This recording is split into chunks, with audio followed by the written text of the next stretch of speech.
Good morning students. देखो, जो आज का आपका चैप्टर है, जो हम न्यू चैप्टर स्टार्ट करेंगे आज, वो है चैप्टर नंबर 5। ठीक है, the fundamental unit of life.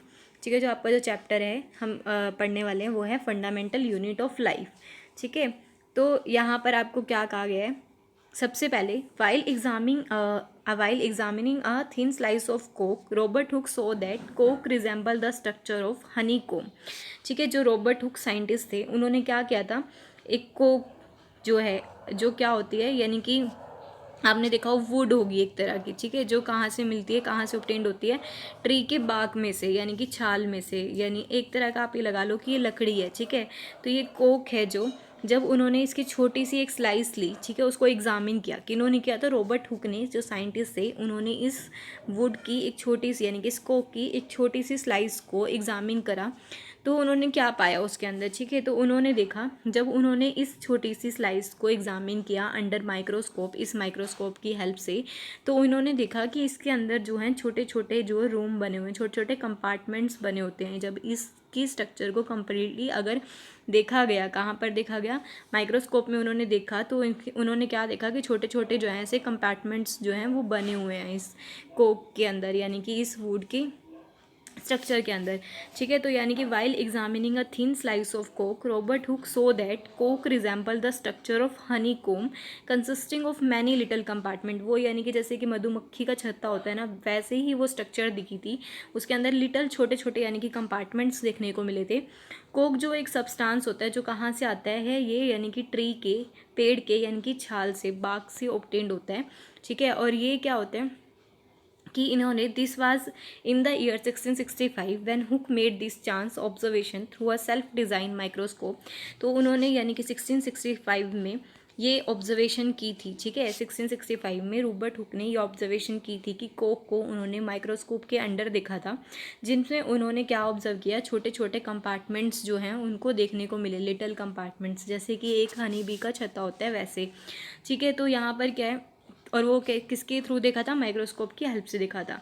तो ये जो रॉबर्ट हुक है, और इन रॉबर्ट हुक ने इन बॉक्स को क्या नाम दिया? सेल का नाम दिया, कि ये जो छोटे छोटे यानी कि बॉक्सेस प्रेजेंट हैं, जब उन्होंने उसकी स्ट्रक्चर को जो है माइक्रोस्कोप में देखा, तो वो कैसी दिख रही थी कि अंदर से वो जो है छोटे छोटे कंपार्टमेंट्स थे। तो इन छोटे कंपार्टमेंट्स को रॉबर्ट हुक ने क्या नाम दिया? सेल का नाम दिया।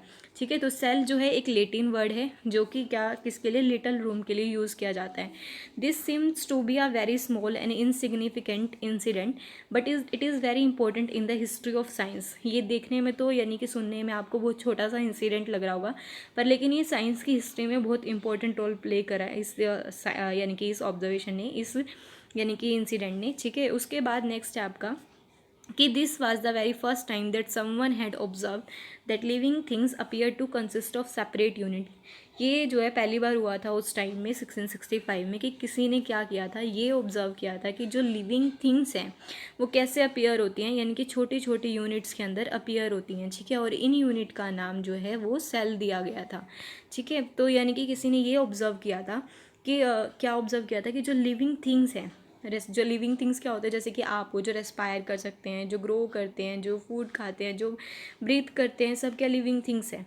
ठीक है, तो किसी ने ये ऑब्जर्व किया था, जो लिविंग थिंग्स है वो कैसे अपीयर हो रही हैं? वो सेपरेट यूनिट से मिलके बनी हुई होती हैं, और उन सेपरेट यूनिट का नाम क्या दिया गया था? सेल। ठीक है, तो इन सेपरेट यूनिट के लिए एक वर्ड यूज़ किया गया था, जिसको क्या कहा गया था? सेल। ठीक है, उसके बाद नेक्स्ट है आपका कि ये जो यूनिट है is being use till this day in biology, और ये यूनिट्स, ये सेल का, सेल वर्ड जो है वो आज तक भी जो है यूज़ किया जाता है। ठीक है, उसके बाद नेक्स्ट है कि जो ये लिविंग ऑर्गेनिज्म है, जैसे कि आप हो, वो किससे मिलके बने हुए होते हैं? तो एक एक्टिविटी के जरिए जो है वो चीज़ पता की गई है। Let us take a small piece from an onion bulb. आप क्या करते हो? एक प्याज लोगे, और प्याज को कट करके बीच में से जो वाइट कलर की उसके ऊपर पील होती है ना, छिलका बोलते हैं जिसको, आउटर, यानी कि प्याज के ऊपर का जो वाइट कलर की पील होती है, उसको लोगे आप, और उसको आप क्या करोगे? वॉच ग्लास के अंदर पानी डाल दोगे, और उस पील को आप उसके अंदर डाल दोगे। ठीक है, ग्लास के अंदर डाल दोगे, ताकि ये पिल जो है आपकी वो क्या रहे? सूखे ना, और आपकी ये पिल जो है टूटे बिना। ठीक है, उसके बाद आप क्या करोगे? इसको इस ग्लास में से वापस निकालोगे इस पिल को, और एक स्लाइड के ऊपर हल्का सा पानी डालकर इस पिल को आप रख दोगे। ठीक है। फिर उसके बाद आप क्या करोगे, इस पिल के ऊपर आयोडीन सॉल्यूशन डालोगे और कवर स्लिप से कवर कर दोगे और फिर आप इस स्लाइड को माइक्रोस्कोप के अंडर ऑब्जर्व करोगे, आपको क्या देखने को मिलता है।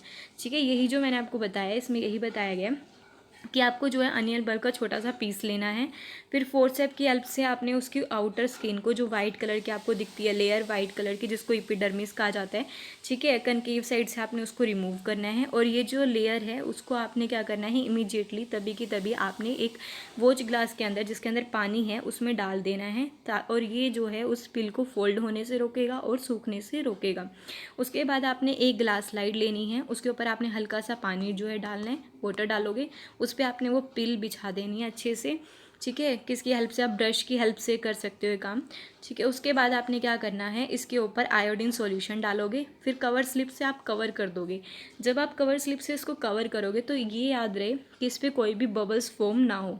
ठीक है, जब आपने इसको कवर कर दिया फिर आप क्या करोगे, इसको माइक्रोस्कोप के अंडर इस स्लाइड को ऑब्जर्व करोगे तो आपको क्या देखने को मिलता है, आपको देखने को मिलेगा यहाँ पर कि जो ये आपने जो देखा इसके अंदर आपको देखने को मिलेंगे छोटे छोटे कंपार्टमेंट्स ऐसे फॉर्म हो गई, यानी कि ये जो है सेल, ये आपको देखने को मिल रहे हैं यहाँ पर कि जब आपने इसको ऑब्जर्व किया लेंस के थ्रू या माइक्रोस्कोप के थ्रू तो आपको ये ऑब्जर्वेशन शीट जो है वो देखने को मिली। तो आपको ये अनियन पिल के अंदर सेल जो है वो कैसे देखने को मिले, ये देखो ये सेल्स जो हैं वो ऐसे देखने को मिले।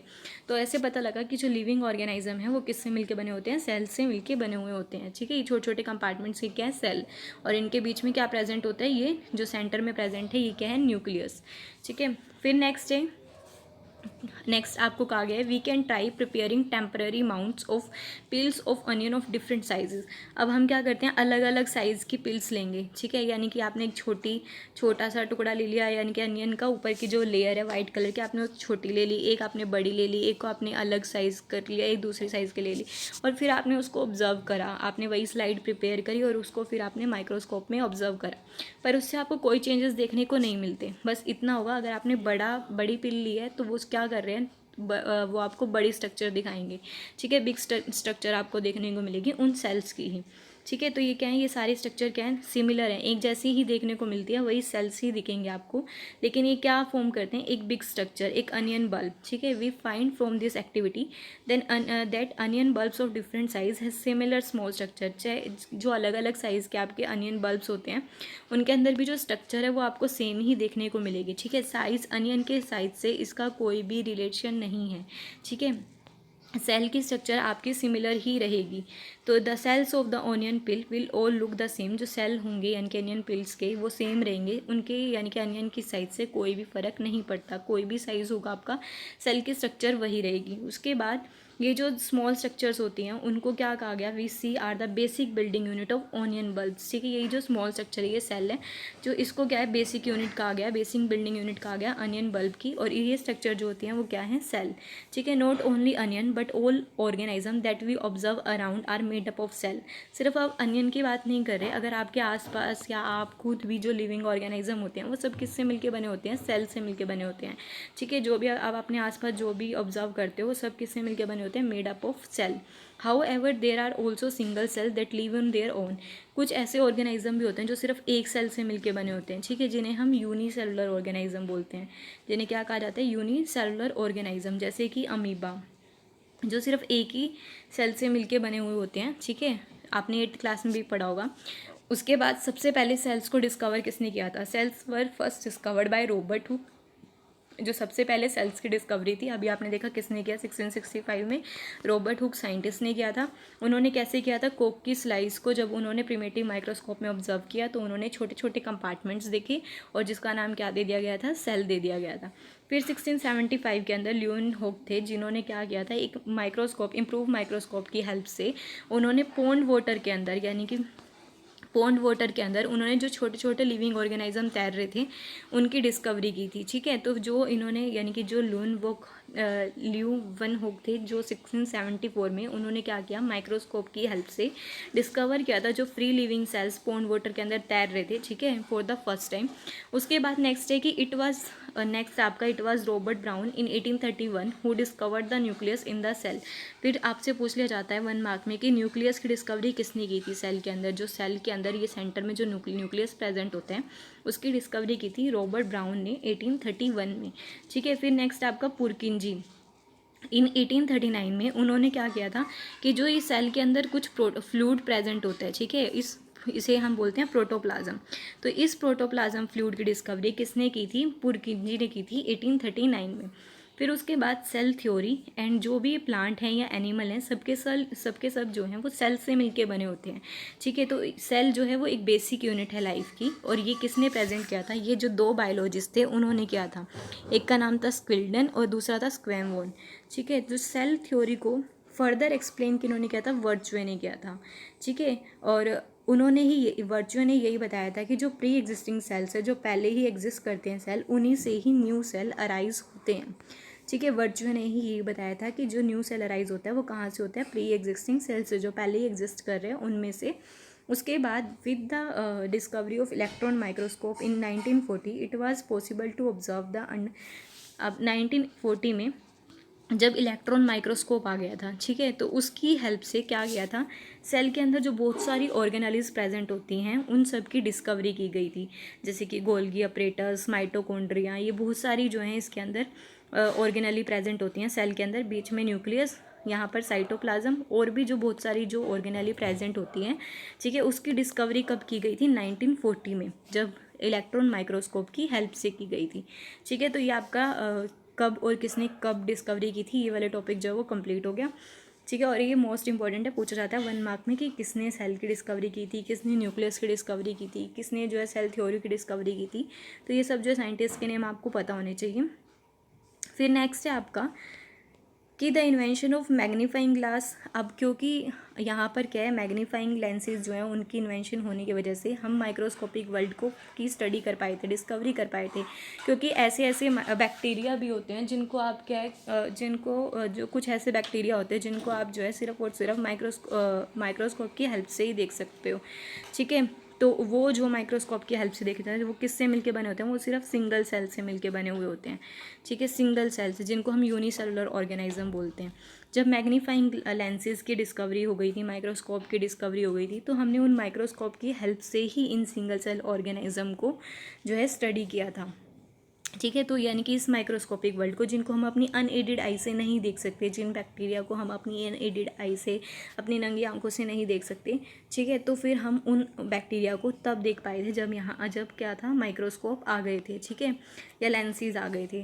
तो जब ये माइक्रोस्कोप आ गए थे या फिर जो मैग्नीफाइंग लेंस की डिस्कवरी हो गई थी, तो हम क्या कर पाए थे कि जो सिंगल सेल ऑर्गेनिज्म है हम उन्हें भी देख पाए थे। हमें ये भी पता लगा था कि जो एक ऑर्गेनिज्म है वो सिर्फ और सिर्फ, यानी कि बहुत सारे ऑर्गेनिज्म ऐसे भी हैं जो सिर्फ और सिर्फ एक सेल से मिलके बने हुए होते हैं। ठीक है, जो एक सेल से मिलके बने होते हैं उन्हें हम क्या बोलते हैं? यूनिसेलुलर बोलते हैं। और यूनिसेलुलर ऑर्गेनिज्म जो होंगे, जैसे कि आप अमीबा की बात करो, अमीबा, पैरामीशियम, ये सब जो होते हैं वो यूनिसेलुलर ऑर्गेनिज्म होते हैं। ठीक है, जैसे बैक्टीरिया, क्लैमिडोमोनास, अगर आप इनको अपनी आईज से ऐसे देखना चाहोगे बैक्टीरिया, ये नहीं दिखेंगे, इनका साइज़ बहुत स्मॉल होता है। ठीक है, लेकिन अगर आप माइक्रोस्कोप की हेल्प से इन्हें देखना चाहोगे तो आपको ये दिख जाएंगे। और ये ऑर्गेनिज्म, इन्हें क्या कहा जाता है? यूनिसेलुलर, क्योंकि ये सिर्फ एक ही सिंगल सेल से मिलकर बने होते हैं, इसलिए इन्हें यूनिसेलुलर ऑर्गेनिज्म कहा जाता है। फिर on the other hand many cells group together in a single body, यानी कि बहुत सारे सेल्स आपस में मिलकर, ठीक है, क्या फॉर्म करते हैं? एक ही बॉडी के अंदर बहुत सारे सेल्स प्रेजेंट होते हैं और अलग अलग फंक्शन परफॉर्म करेंगे। हर सेल अलग फंक्शन परफॉर्म करेगा, हर सेल जो होगा वो अलग फंक्शन परफॉर्म करेगा। तो जिसके अंदर जो है बहुत सारे सेल्स प्रेजेंट होते हैं उसे हम बोलते हैं मल्टी सेलुलर ऑर्गेनिज्म। जैसे कि ह्यूमन बींग, आप भी जो है मल्टी सेलुलर ऑर्गेनिज्म हो, आपके अंदर भी बहुत सारे सेल्स प्रेजेंट हैं और हर सेल जो है वो अलग अलग फंक्शन परफॉर्म करते हैं। ठीक है, तो उसके बाद इसके एग्जाम्पल आप बता सकते हो, जैसे कि फंगी, कुछ प्लांट्स, एनिमल्स, ये सब क्या होते हैं? मल्टी सेलुलर ऑर्गेनिज्म होते हैं। ठीक है, उसके बाद अगर आप नेक्स्ट आपसे पूछा गया है कि जितनी भी मल्टी सेलुलर ऑर्गेनिज्म हैं has come from a single cell, एक सिंगल सेल से ही सारे के सारे मल्टी सेलुलर ऑर्गेनिज्म जो हैं वो आए हैं। Cells divide to produce cells of their own kind, all thus come from प्रीजिक्स, यानी कि एक जो प्री एग्जिस्ट कर रहा है सेल्स, उन्हीं से ही डिवाइड होकर और जो है न्यू सेल्स फॉर्म होते हैं। फिर उसके बाद आपको ये, आपके पास एक एक्टिविटी है, उसके ज़रिए आपको ये पता करना है कि जो ये सेल हैं, क्या ये हर सेल के शेप, साइज़, फंक्शन सब अलग अलग होते हैं? हर ऑर्गेनाइज्म में जो सेल है उनकी स्ट्रक्चर अलग अलग है, ठीक है। तो आपको क्या पता लगता है कि जो जितने भी ये यानी कि कुछ ऑर्गेनाइज्म के अंदर जो सेल हैं वो क्या होंगे, डिफरेंट डिफरेंट काइंड्स के होते हैं। हर ऑर्गेनाइज्म के अंदर जो सेल हैं वो अलग अलग होंगे और अलग अलग उनके अंदर फंक्शन परफॉर्म होंगे, ठीक है। तो यहाँ पर क्या है कि जो सेल की जो शेप है या साइज़ है वो किससे रिलेट करते हैं कि जैसे जैसे उनका फंक्शन होगा वो उसी से रिलेट करते हैं। कुछ सेल जैसे कि अमीबा के अंदर वो अपनी शेप को चेंज करते हैं। अगर मैं आपको अमीबा का एक एग्जांपल बताऊं, ठीक है, तो अमीबा यहाँ पर क्या होते हैं, ये अमीबा जो है वो क्या है, यूनिसेलुलर ऑर्गेनाइज्म होते हैं, ठीक है। ये अपनी शेप को चेंज कर सकते हैं, ये अपनी शेप को चेंज कर सकते हैं, अपने सेल की शेप को चेंज कर सकते हैं, ठीक है। और किसी किसी के केसेस में ऐसा होता है कि जो सेल की शेप है ना वो फिक्स रहती है, ठीक है, peculiar for a particular type of cell. Example के लिए जो नर्व सेल्स हैं उनकी टिपिकल शेप है। आप देखोगे आपकी बॉडी के अंदर अलग अलग सेल्स प्रेजेंट होते हैं, ठीक है। कुछ ब्लड सेल्स प्रेजेंट हैं, स्मूथ मसल सेल्स प्रेजेंट हैं, नर्व सेल प्रेजेंट हैं, bone cell, sperm, ovum, fat cell, ये सब जो आपकी बॉडी में अलग अलग डिफरेंट डिफरेंट सेल हैं, डिफरेंट डिफरेंट इनकी शेप है, डिफरेंट डिफरेंट इनके फंक्शन है, ठीक है। ब्लड सेल का अलग फंक्शन है। तो ये जितने भी सेल्स होते हैं अलग अलग शेप होती है, इनकी साइज़ अलग अलग होगा और हर किसी का अलग फंक्शन होता है, ठीक है। उसके बाद आपने जैसे देखा नर्व सेल का टिपिकल अलग ही शेप है, ठीक है। तो हर लिविंग सेल के अंदर कैपेसिटी होती है कि परफॉर्म कर सके सर्टेन बेसिक फंक्शंस को that are characteristics of all living forms, ठीक है। उसके बाद अब हमें पता लग गया कि जो ये we know that there is a division of labour in multi cellular organism. Division of labour का मतलब क्या है कि ये जितने भी सेल्स हैं अलग अलग सेल्स से यानी कि मिलके बना हुआ है एक मल्टी सेलुलर ऑर्गेनिज्म, जैसे कि ह्यूमन बींग, ठीक है। इनके अंदर क्या है, बहुत सारे सेल्स जो हैं वो प्रेजेंट हैं और हर सेल का क्या है, डिफरेंट डिफरेंट फंक्शन है, कैसे फंक्शन परफॉर्म कर रहे हैं डिफरेंट डिफरेंट, और इसी को ही बोला जाता है डिवीज़न ऑफ लेबर की हर सेल का क्या है, डिफरेंट डिफरेंट फंक्शन है। तो यहाँ पर क्या है कि this means that different parts of human body perform different function, कि यहाँ पर क्या ह्यूमन बॉडी के जितने भी पार्ट्स हैं वो क्या करते हैं, डिफरेंट फंक्शन को परफॉर्म करते हैं, ठीक है। तो ह्यूमन बॉडी के अंदर जो ब्लड है यानी कि ह्यूमन बॉडी के अंदर जो हार्ट है, हार्ट का काम क्या है, ब्लड को पंप करना, पूरी पूरी आपकी हर बॉडी यानी कि आपके हर पार्ट के अंदर ब्लड को पंप करने का काम हार्ट करता है, आपका दिल करता है। स्टमक का काम क्या है, फूड को डाइजेस्ट करना। तो ऐसे हर अलग अलग जो है सेल अलग अलग फंक्शन परफॉर्म करते हैं, उसी को ही डिवीज़न ऑफ लेबर यहाँ पर कहा गया।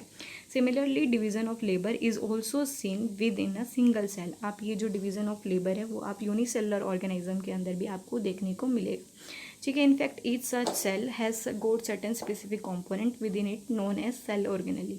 तो यहाँ पर क्या है कि हर सेल के अंदर क्या होते हैं कि छोटे छोटे कॉम्पोनेंट होते हैं, स्पेसिफिक कॉम्पोनेंट होते हैं, जिसका नाम क्या दिया गया है, सेल ऑर्गेनलीज कहा गया है, ठीक है। तो each kind of cell organelle perform a special function. एक सेल के अंदर बहुत सारी जो हैं सेल ऑर्गेनली प्रेजेंट होती हैं, जैसे कि गोल्गी अपरेटस, माइटोकॉन्ड्रिया, ठीक है। और हर एक सेल ऑर्गेनली का अलग अलग फंक्शन होता है। तो such as making new material in the cell, यानी कि कुछ सेल ऐसे होते हैं जो कि नए मटेरियल को बनाएंगे, कुछ ऐसे होते हैं जो वेस्ट मटेरियल को सेल से बाहर निकालने का काम करते हैं, ठीक है। तो हर एक ऑर्गेनली का अलग अलग फंक्शन होता है। A cell is able to live and perform all its function. तो एक सेल है जो क्या करता है यानी कि परफॉर्म कर सकता है सारे फंक्शन को। इसी ऑर्गेनली की वजह से ही ये जो सेल है वो जिंदा रहता है, लाइव, ठीक है, मतलब जिंदा रह पाता है इन ऑर्गेनलीज की वजह से ही। उसके बाद this organelle together constitute the basic unit, यानी कि ये सारी ऑर्गेनली मिलकर क्या कर रही है, सेल की बेसिक यूनिट को फॉर्म कर रही है। It is interesting that all cells are found to have same organelle. और आपके लिए जानना बहुत इंटरेस्टिंग होगा कि जितने भी ये सेल्स हैं इनके अंदर सेम ऑर्गेनली होगी, चाहे ये सेल का फंक्शन कुछ भी हो, लेकिन जो इनके अंदर ऑर्गेनली है वही सेम प्रेजेंट होती है। हर किसी के अंदर गोल्गी अपरेटस, माइटोकॉन्ड्रिया, ये सारी ऑर्गेनली प्रेजेंट होंगी, चाहे उस सेल का फंक्शन कुछ भी हो या फिर वो ऑर्गेनाइजम कोई भी हो, ठीक है। तो आपका ये टॉपिक कंप्लीट हो गया है। अगर किसी को कोई डाउट हो तो पूछ लेना, और बाकी का हम जो है नेक्स्ट क्लास में करेंगे। Thank you.